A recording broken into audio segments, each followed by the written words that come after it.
3月17日，在中共13届全国人大选举会议上，习近平以2970票全票连任国家主席、国家中央军委主席。原中纪委书记王岐山则以1票之差当选为国家副主席。政治局常委栗战书被选为全国人大常委会委员长。王岐山在19大上落退，此次又以普通党员身份出任国家副主席，升正国级。外界称这是习王体制的回归。北京历史学者张立凡指出，在新宪法下，他们2人没有任期限制。宪法规定，国家副主席可以代行主席的部分职权，在主席缺位时，由副主席继任主席的职位。这意味着习近平可以将手中的部分权力下放给王岐山。有分析指，从此次王岐山高调重返中共权力中心来看，习近平力推的修宪很可能不仅仅是为自己连任而做，更有可能是为王岐山的回归做铺垫。外界预料，王岐山此次出任国家副主席，不可能只担任虚职。新的政改方案出台后，国家副主席将是拥有实权的职位。有中南海知情者对海外中文媒体透露，王岐山出任国家副主席后，将是地地道道的2号人物。香港科技大学社会学教授丁学良对香港明报称，有一点最重要，就是习近平信任王岐山，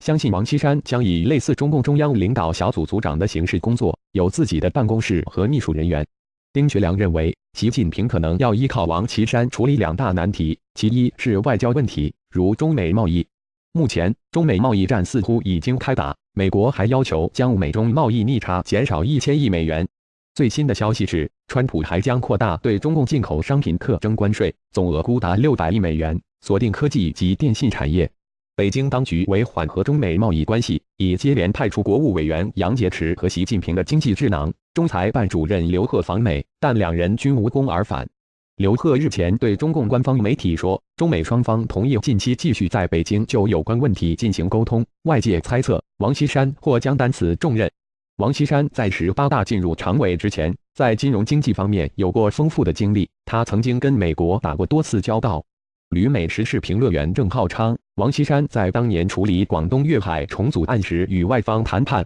展现过非常强悍的手腕。他这个救火队长并非是个虚名，让他去和美国谈判贸易问题，目前应该没有比他更优的人选。其二是经济转型，包括金融领域。目前在政改方案中，被指是小国务院的发改委7大职能被削，经济决策权从国务院转向中央决策层。丁学良认为，王岐山要做的相信也是处理其中的棘手问题，而金融和反腐是密不可分的。众所周知，前中共党魁江泽民主政时期，江派要员掌控国家经济命脉，中共权贵阶层瓜分金融经济利益地盘，给其当局的政策实行造成很大阻碍。时事评论员夏小强曾撰文称，江派利用掌控多年的经济和金融资源进行经济政变和金融政变。2015年发生的大陆股灾，就是江派试图用毁掉中国经济的代价，针对习当局发动的一场经济政变。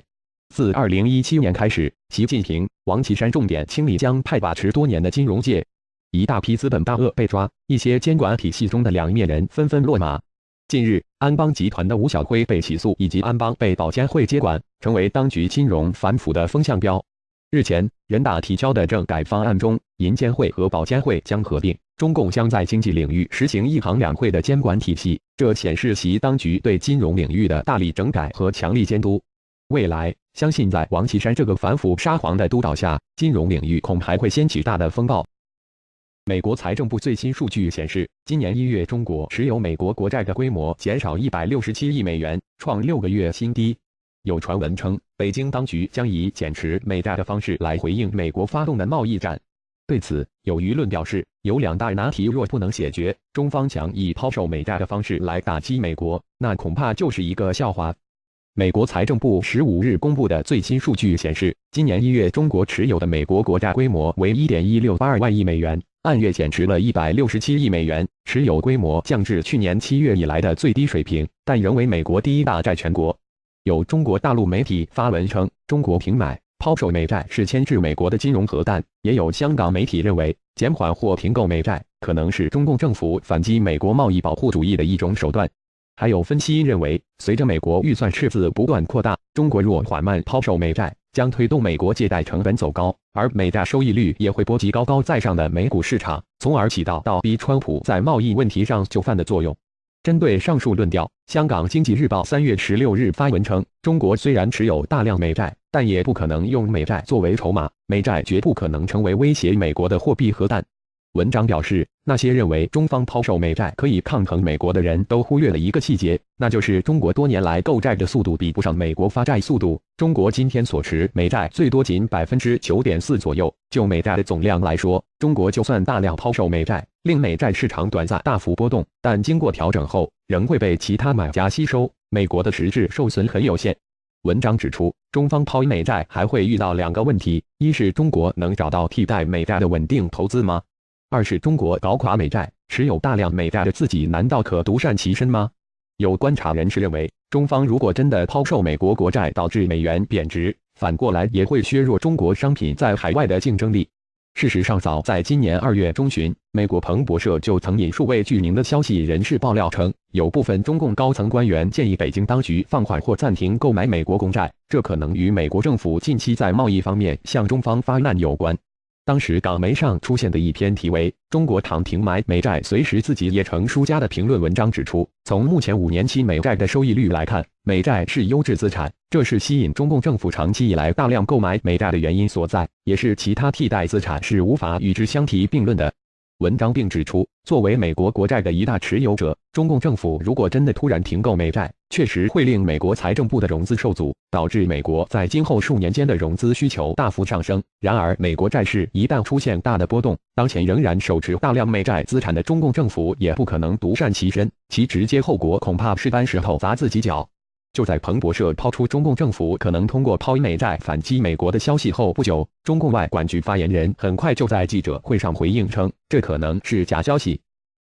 香港明报3月16日评论文章，从刚出炉的新一届中共全国政协副主席名单分析中共政治气候变化，认为其中没有了红二代和统战部长，意味着在习近平的新时代，高干子弟和民主党派已不再是统战重点，而政协也成为安置犯错的中共政治局委员的地方。文章说，中共全国政协位高而无权，如果说人大是负责举手的橡皮图章，政协就是负责拍手的掌声播放器，但其地位仍然尊崇，主席是正国级的政治局常委，副主席也位列副国级领导人。新一届的全国政协领导层前日选出，其中政协副主席人选最明显的变化是没有了红二代代表人物，而上一届政协副主席中有中共元老陈云之子，国家开发银行原董事长陈元。在此之前，邓小平之子、中国残疾人联合会名誉主席邓朴方，以及叶剑英之子、原广东省长叶选平都曾担任副主席。文章分析，这很可能显示，在习近平时代，高干子弟不再被视为统战对象。因此，毛泽东嫡孙、周恩来侄女、李鹏女儿、朱镕基女儿本届都已退出政协。另外，本届政协副主席中不仅没有中共统战部长，连一个政治局委员、书记处书记都没有，这是否显示政协地位下降，还有待观察。但在其时代，政协可能更多的被当作与建制民主党派的筹庸机构，不再是统战的重点。文章还说，全国政协也经常被用来安置犯过错误的政治局委员，甚至常委。6·4后，胡启立、吴学谦、杨汝岱等胡赵系人马都曾在政协副主席任上过渡退休。上一届有前中办主任令计划，本届也有刚卸任的前中宣部长刘奇葆，他们在副主席中的排名几乎都在第2位。不过，令计划最终没能平安着陆。文章也提到，本届政协副主席名单中，前浙江省委书记夏宝龙东山再起，出乎意料。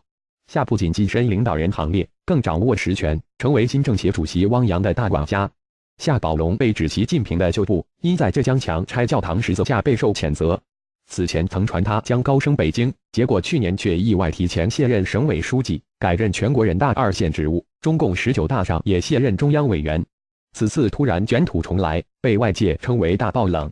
北京时间3月14日下午，中共全国政协13届一次会议举行第4次全体会议，选举出全国政协主席汪洋和24名副主席。据报道，在24名政协副主席中，刘奇葆有7票反对，他是所有副主席当中获得反对票最多的其中一名副主席，另一名是现任中共卫计委主任李斌。具有江派背景的刘奇葆被指与中办前主任令计划、政法委前书记周永康的关系密切。如今他被贬任政协任副主席，他的仕途如何还有待观察。中共政协职位虽然是政治花瓶，并无实权，但却和人大代表一样，是中共官场卖官必决的生财渠道。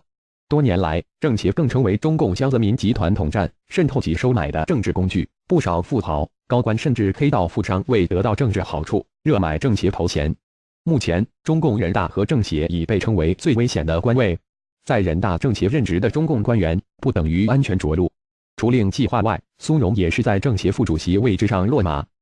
世界门新闻网 mnewstv.com